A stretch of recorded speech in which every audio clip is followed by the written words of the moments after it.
ये क्वेश्चन आपका class 11th mathematics trigonometric functions का है, जिसे कि हमने एनसीईआरटी एक्सरसाइज 3 के एग्जाम्पल नंबर 10 से लिया है। क्वेश्चन में आपसे बोला जा रहा है prove that 3 sin pi by 6 into sec pi by 3 minus 4 sin 5 pi by 6 into cot pi by 4 is equal to 1। हम देखते हैं इस तरह के क्वेश्चन को किस तरह से सॉल्व करते हैं। देखो, सबसे पहले ना इस क्वेश्चन को सॉल्व करने से पहले आपको कुछ चीज़ें पता होनी चाहिए। जैसे देखो, पाई रेडियन जो होता है ना, that is equal to 180 degree के बराबर होता है।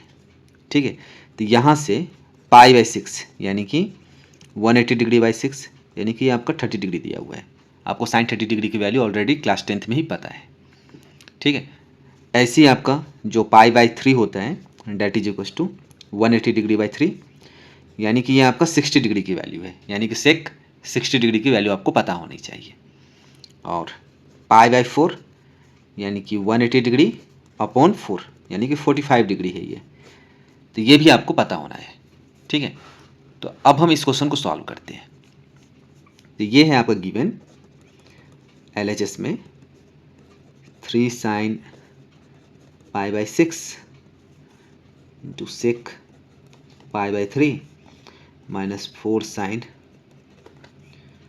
5 pi by 6 into cot pi by 4।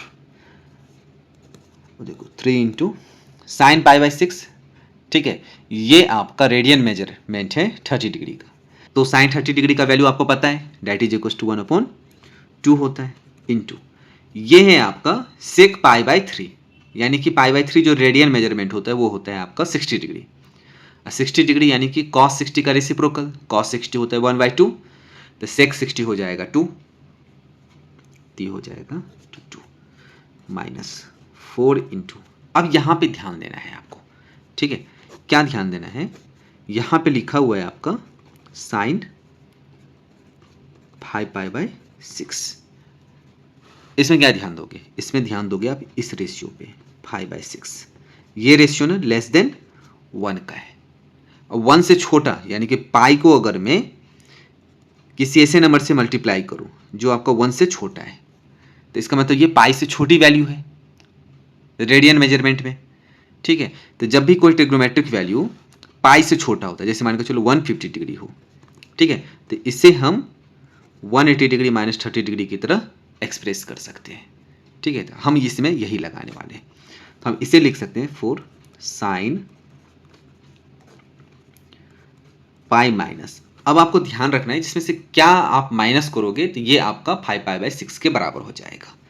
तो देखो 5 पाई बाई 6 को हम लिख सकते हैं पाई माइनस पाई बाई 6। इसको अगर सॉल्व करोगे आप तो 6 पाई माइनस पाई बाई 6 हो जाएगा, that is equal to 5 pi by 6 हो जाएगा, इंटू ये हो गया अगेन आपका कॉट पाई बाई 4 यानी कि पाई बाई 4 मैंने आपको ऑलरेडी बता दिया 45 डिग्री की वैल्यू के इक्विवेलेंट होता है, यानी कि ये आपका 1 हो जाएगा। अब इसको सॉल्व करते हैं, ये 2 से 2 cancel, that is 3 minus 4 sine. अब देखो साइन जो है आपका थीटा 180 डिग्री माइनस थीटा अगर लगाएंगे, ठीक है, तो दो ट्रिग्नोमेट्रिक जो आपका वैल्यू है यानी कि 90 और 270, इस पर ट्रिग्नोमेट्रिक रेशियो अपने कंप्लीमेंट्री रेशियो में चेंज होता है। लेकिन यहाँ पे क्या है आपका 180 डिग्री, तो 180 डिग्री जब रहेगा या 360 डिग्री होगा तो ट्रिग्नोमेट्रिक रेशियो अपने कंप्लीमेंट्री में चेंज नहीं होता है, और साइन जो होगा वो उसी के क्वाड्रेंट के अकॉर्डिंग होगा। तो साइन जो है ये आपका 180 डिग्री माइनस थीटा करने का मतलब है जो सेकंड क्वाड्रेंट में चला गया, और सेकंड क्वाड्रेंट में साइन क्या होता है, सेकंड क्वाड्रेंट में साइन होता है आपका पॉजिटिव। ठीक है, तो ये हो जाएगा आपका साइन थीटा। तो इसका मतलब sine pi minus pi by 6 की वैल्यू उतनी ही होगी जितना आपका साइन पाई बाई 6 का होगा, इंटू 1 करेंगे तो ये आपका सेम ही रह जाएगा, that is equal to 3 minus 4 into pi by 6। अभी मैंने आपको जस्ट बताया ये पाई बाई 6 यानी कि 180 डिग्री बाई 6 यानी कि 30 डिग्री की वैल्यू है। तो साइन 30 डिग्री की वैल्यू आपको पता है, वो होता है आपका 1/2, that is equal to 3 minus 2 हो जाएगा, क्योंकि इसको कट करोगे तो 2 जा लग जाएगा, डेट इज इक्वल टू 1। यही इसका RHS हो गया। ठीक है, तो अगर आपको ये वीडियो पसंद आई तो इस वीडियो को लाइक करें, चैनल को सब्सक्राइब करें, दोस्तों स्टूडेंट के साथ में से शेयर जरूर करें। Thank you.